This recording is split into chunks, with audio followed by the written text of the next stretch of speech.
All right. Hi, everybody. Welcome to our Q&A, our monthly Q&A. My name is Lori Petro, and we made it. We made it live on Facebook.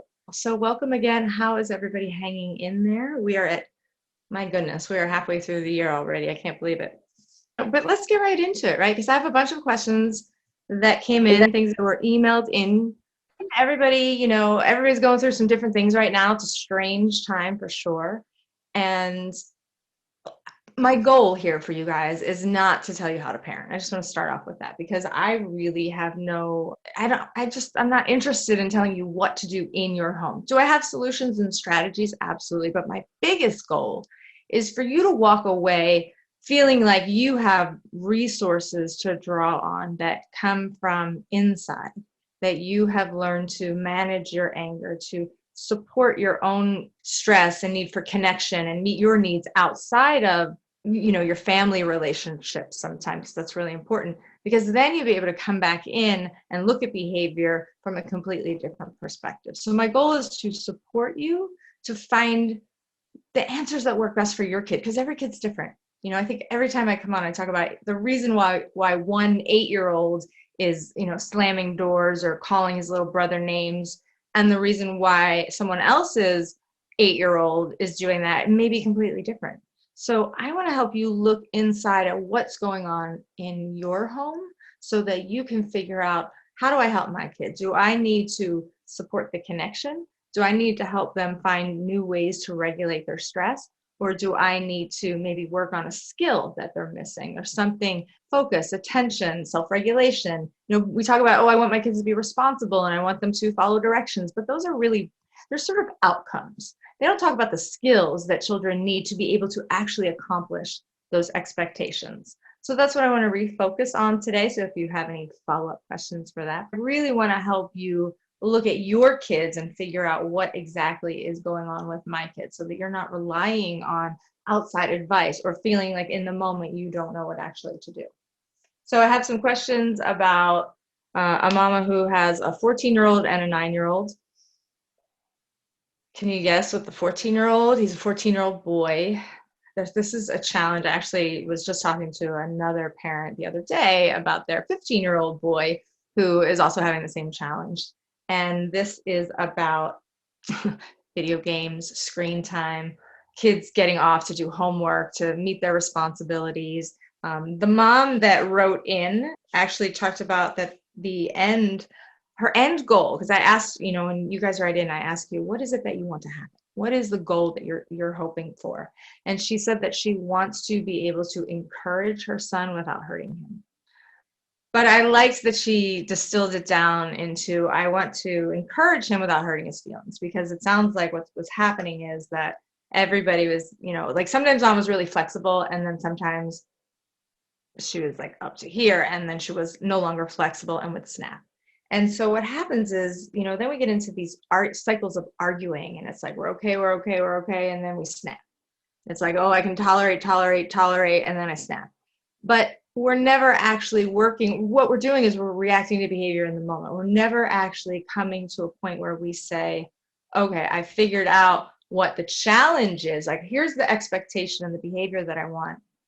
And I know that I want that. So I encourage it. Most parents, what we do is we encourage it because we think, well, if I encourage this behavior, then they'll just remember it. If I tell them, take your shoes upstairs when you come home, don't leave them at the doorstep, take them to your room. Well, by telling them, then they should just remember and do that because it's a simple request.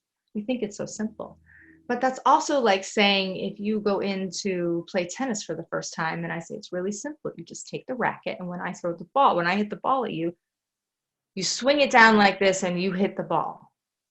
Right? I can tell the person what to do, but if they don't have that muscle, if they don't have that hand-eye coordination, if they don't have the muscle memory to be able to do that, they're not going to be very good at first. Well, the brain is like that.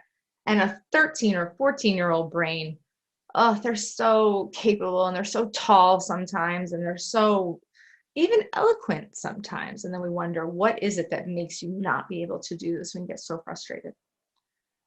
Here's the thing, a 13, 14, even 15-year-old brain is undergoing a lot of reconstruction right now.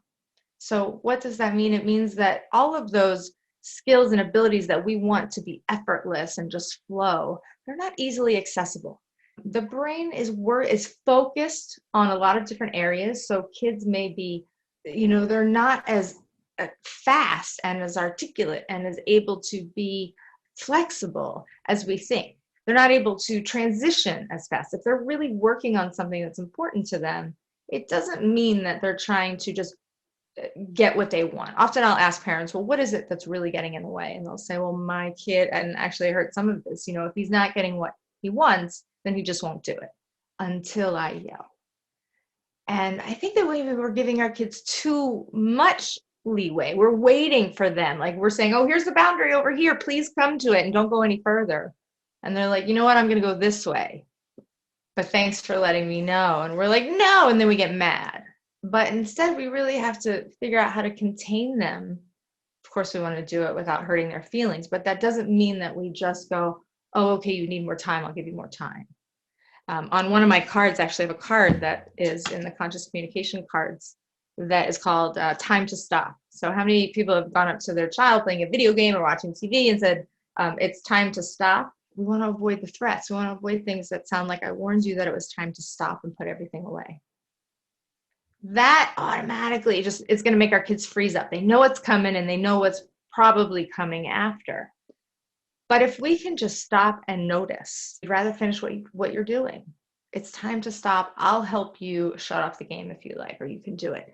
It's about not letting them just say no and then waiting for them to magically agree with us. It's really about hearing the no and then going further, prompting them, but then without getting angry. And if they get angry and they start to melt down, that's okay. Because then we're going to work on later about, remember when you got angry and you yelled really loud. I know that you were trying to get out a lot of really angry emotion. And when I hear that, I'm really sensitive to that. I know you're sensitive to that. And I get dysregulated. I want to try to find better ways that we can get rid of that anger when it comes up. But that's a different conversation. We can't fix everything in the moment. We don't want to really fix anything. But what we want to do is figure out what is getting in this kid's way of turning off the game. What is getting in his way of not wanting to go out for a walk or be active? It's not just that they don't want to. We have to look a little bit deeper than that. But what I wanted to say to that mama, she said some things that were really important to look at, because sometimes we look at behavior and we go, okay, I've told you, I've worked on this with you, why aren't you changing? But then she told me a lot about what was going on in the environment that's really important to recognize.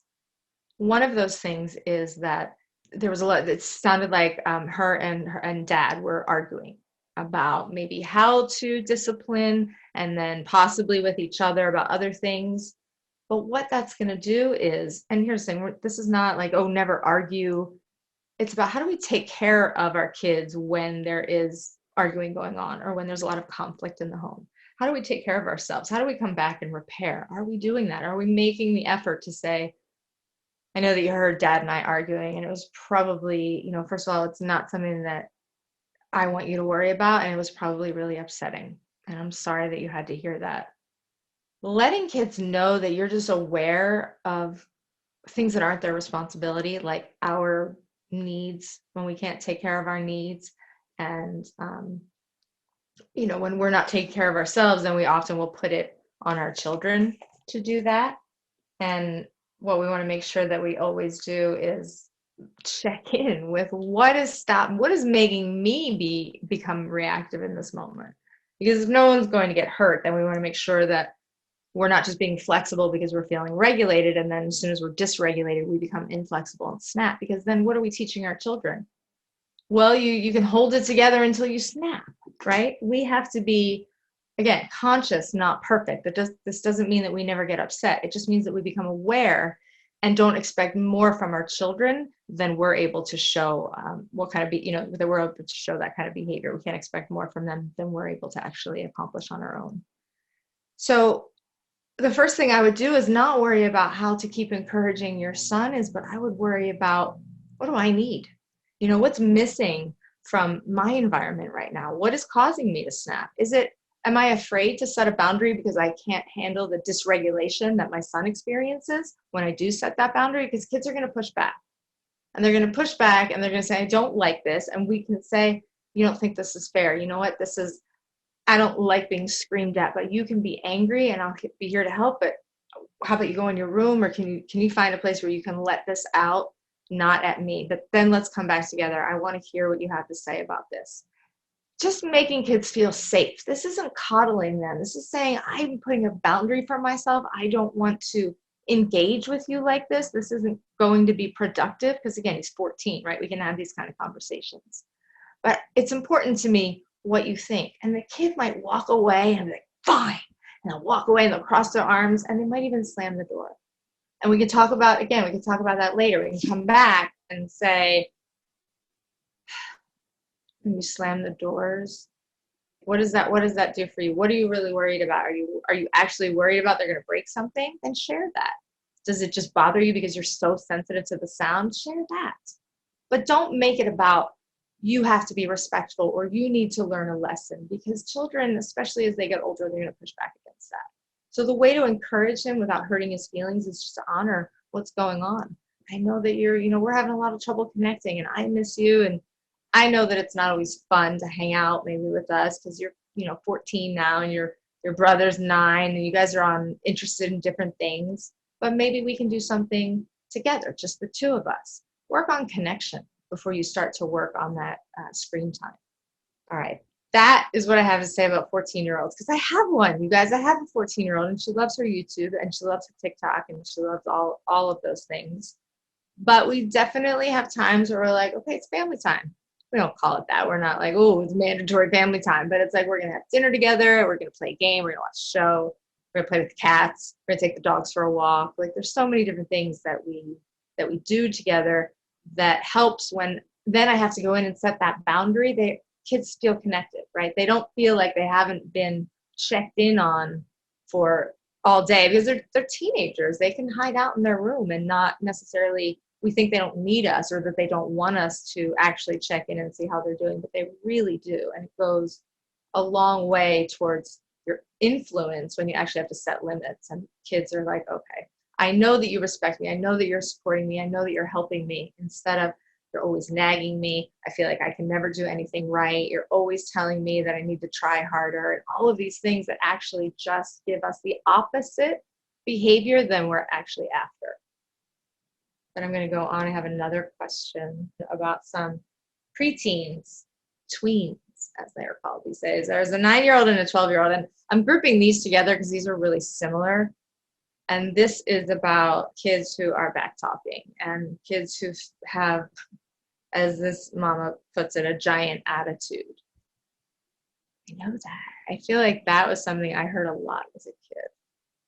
I have an attitude problem. And I did have a challenge with the way I expressed myself. So that's the first trick that we want to do. It's not a trick, it's a tip.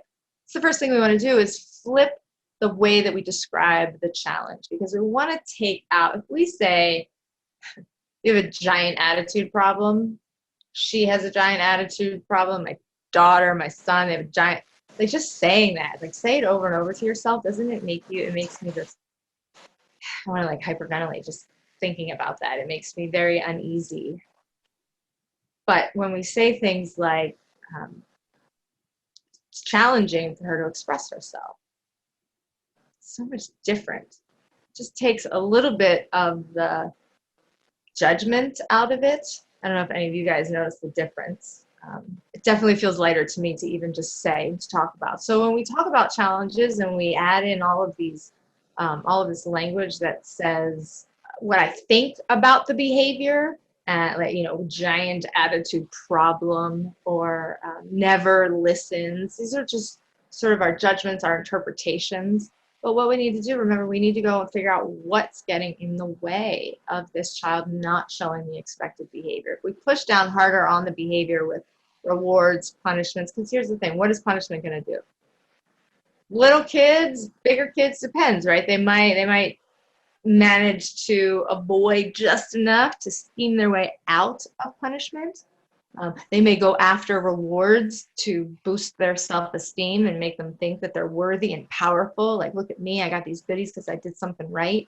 And it doesn't build their skill in what we're hoping that we're giving that reward to. It actually just gives them this false sense of pride about what? I mean, I'm not saying never reward children, but not to entice them to build skills, especially things like self-regulation. I just don't think that that's a healthy way to get kids to actually work on a skill, because what they're going to do a lot of the times is just learn to be sneakier, learn to avoid the punishment, or really depend on the rewards and the outside motivation before they actually perform the expected behaviors. Because long term, the behavior doesn't end up sticking. They don't really feel a need to apologize if they're given stickers or rewards or good job, that was very nice, you know. And again, not saying that we don't positively notice what our children do, but can we notice the reasons that we're doing it? I had a really interesting, not to get off topic, but I had a really interesting conversation with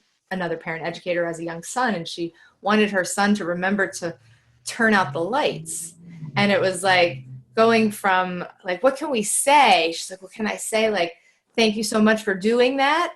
You know, like, good job. Thank you for doing that. Like all of these things. And I'm like, well, only if it's because you're actually grateful that it changed something in your life. Because you can thank him, but if you're thanking him just to entice him to do that behavior again, that is not authentic. But if you're saying, you know what, thank you so much because that saved on electricity, which is so important to conserve, that's different, right? Then we're sharing a life lesson. We're sharing an important goal of turning out the light. But if it's just a thank you for doing that, that was a great job, you remembered, kind of like empty praise. And then if we stop doing the good job, you remembered, then do they remember to actually shut off the light? So I like to set kids up for success by helping them control some of their accomplishments. Instead of you rewarding them, let them reward themselves when they remember something. And then it comes from, oh, I noticed that I actually remembered to do that. You know, my brain, it stuck this time and I worked on it and I made that muscle a little bit stronger. All right, so I didn't mean to get off topic. Let me talk about those 9 and 12-year-olds really quick with the back talking and the giant attitude. So we want to switch the way that we talk about the challenge so that it opens us up to seeing our kids in a new way. Young women who are, or any young child who is showing you with their words or their actions that they, we see it as maybe they feel superior, they feel like they can get away with things or like they don't have to follow the rules. A lot of times that child is saying, a couple of things. Remember, let's go back to our support, stress, and skills model. They can be saying, what you're asking me to do feels too heavy. It feels too, like I can't do it. It feels overwhelming. Maybe my nervous system isn't regulated enough. Maybe I just had a fight with a peer. Maybe I'm worried about a test tomorrow. Maybe I'm worried about your reaction. So I'm just stressed right now in this moment and I can't actually show you that behavior. Or is it connected to this level of connection that we don't feel connected right now? And so your back talk, you showing me this, I don't have to listen to you, which is what she shared, what one of the moms shared, that can be telling you that I need to feel connected to you, that I don't feel like that we're communicating and then we're being open with each other. I'm not listening. Sometimes if we tell our kids, you know what, I'm not listening to you. And your words and the way you're standing there with your arms crossed and we know that name calling isn't okay in our house, but your words are telling me that something important is happening. And that's what I want to know about because that's really important. Kids going to open up. They're going to relax their shoulders. They're going to feel like they don't have to be so defensive anymore. Right? So back talk isn't about saying you must respect me. You need to learn to speak, better or more respectfully or any of these things. It's really about saying, I hear those words. Those words aren't okay. So we're going to talk about better strategies. But right now I need to get you regulated. I need to get you feeling connected. Then we can work on the skill. Once we've identified what's getting in the way, then we can get, okay, how can we work this out? When you call me names and when you use those words, I feel dysregulated. And then I feel like, what can we do in those moments when you want to yell back at me because you're feeling so frustrated? What would you like me to do? What would be the most helpful? Obviously, I can't change my limit, right? And you have these conversations not in the heat of the moment, not when you're trying to get out the door or when you need that behavior to happen, but actually when you're both regulated, when you're sitting after dinner and you're playing a card game or you're coloring together or whatever it might be. It's about connection, you guys. You have to get in and figure out, you know what? I don't like when you call me that stuff, and it's not okay to use those words. But it's so important to me that you actually, that I hear what you're really trying to express. Because I know you're not just trying to express that you think that I'm this, in whatever name they called you. You want to let them know that there's something underneath, and then you keep digging. And maybe you get crossed arms and I don't want to talk about it, but then you go back later and be like, this is important to me. And I'm going to keep checking in until we can work this out. And you really get in there and you find out what's on their mind, how they feel in this relationship. It's important for older kids, especially. Okay, so I know there were actually some questions that came in on the chat, so let me look at them. All right, so we have a mama of two, a 10-year-old girl and a 6-year-old boy. They fight when they start to play. That's definitely, common, young children who fight for sure. Siblings, especially two different age groups like that. A 10-year-old girl is in a very different space than a 6-year-old boy. And they get angry. Sometimes they hit each other. When I tell them to stop or give them some advice, they always tell me I'm not right, end up with arguments, blame me that I'm a bad mother, and that hurts. Of course, that hurts. Nobody wants to hear that. They are becoming too aggressive. How can I handle them? So this is one of those questions where we want to remember, what do we want to do? We don't want to go in and just tell our kids what we think needs to happen. Especially with siblings, we don't want to play judge and jury. But if they're getting aggressive, obviously we have to go in and put a stop to it. But what that means is not necessarily making decisions about what needs to happen, but hey, you guys are putting your hands on each other. That's not okay. And we break them apart. And we stop them, right? Now, there's a lot of different ways that we have to work with children, but they need to feel heard, right? So instead of us saying, well, you have to not do that, don't hit your sister, and you give her a turn, and then we start naming and deciding what should happen.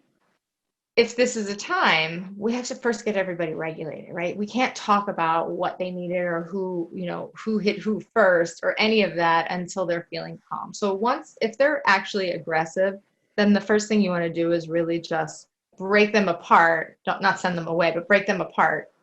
And then how do we get regulated in your home? What do you guys do? Is there a sensory toolbox? Do you have a calming corner where there's a bean bag, where there's something that they use? So this is a conversation that you want to have. The first conversation that you want to have with them is, hey, you guys, you know what? I know that there's been a lot of fighting and you've been having disagreements a lot lately. It's another way to just reframe the fighting. We say they're fighting and they're so aggressive with each other. Okay, so they're disagreeing a lot. That's a challenge, right? We can figure out what might be motivating that, because it's a little bit more clear than just fighting. Fighting is also just an aggressive word. It just brings up a lot of stress already. So they're having a lot of disagreement. What should we do? You guys are having a lot of disagreements. When you start to get physical with each other and hurt each other, that's not okay. We can't do that. It's my responsibility to keep you guys safe. So what do you think would work? When you feel really angry and you want to hit your brother or you want to hit your sister, what do you think we can do? And don't put it on the older one to figure it out, because sometimes it's the little one that's the aggressor, right? But sometimes they're feeling so invaded, their personal space, things like that, because again, 10 and 6, very different age groups. So we want to respect that they each have different needs. But first we have to figure out, how do we get regulated? What should we do? Maybe your 10-year-old says, well, when I get that mad, I'm just going to go to my room. Or I want you to give me a hug. Or the 6-year-old says, well, I'm going to go, pounce on the beanbag and I want to kick that and I want to sit on it and kick my feet. Figure out what's in your house.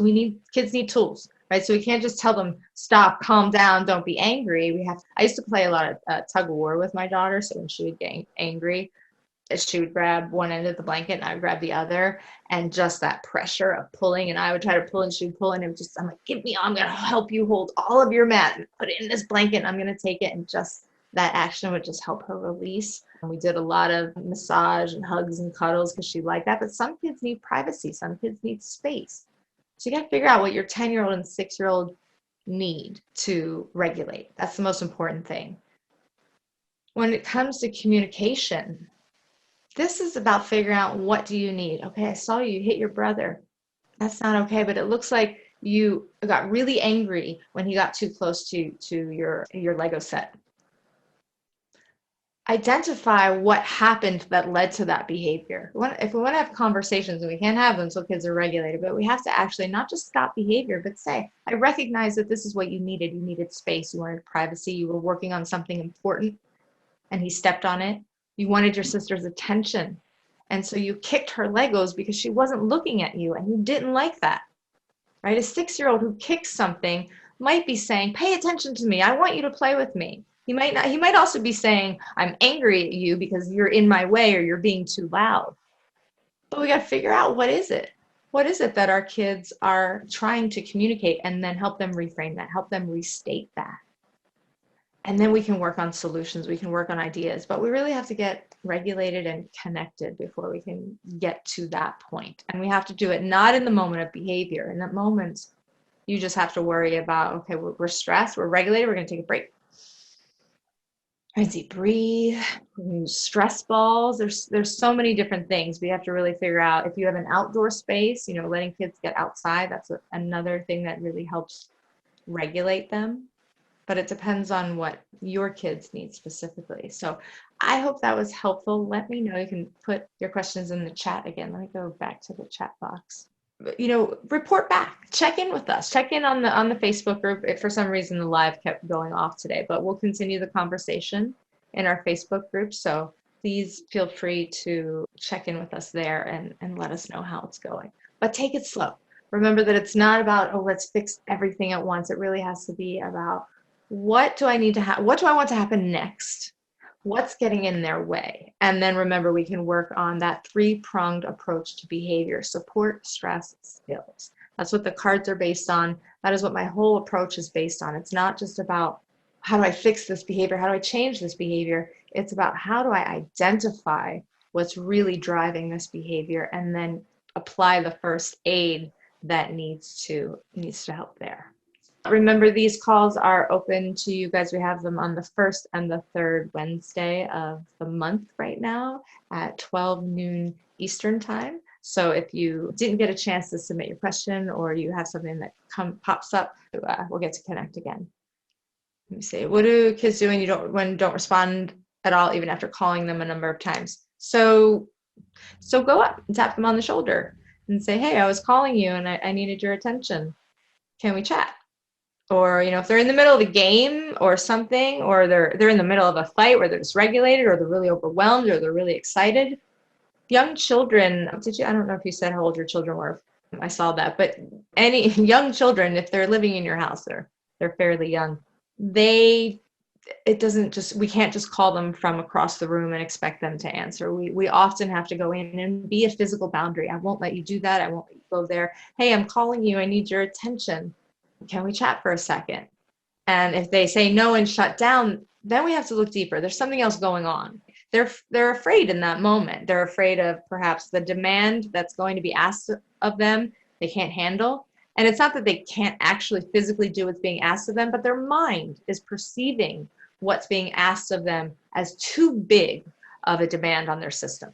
So that means that we have to help kids move to a place of safety, because what happens is, when they perceive that sense, when their brain is saying too much, too much, too much, then the alarm system takes over and they go into fight or flight.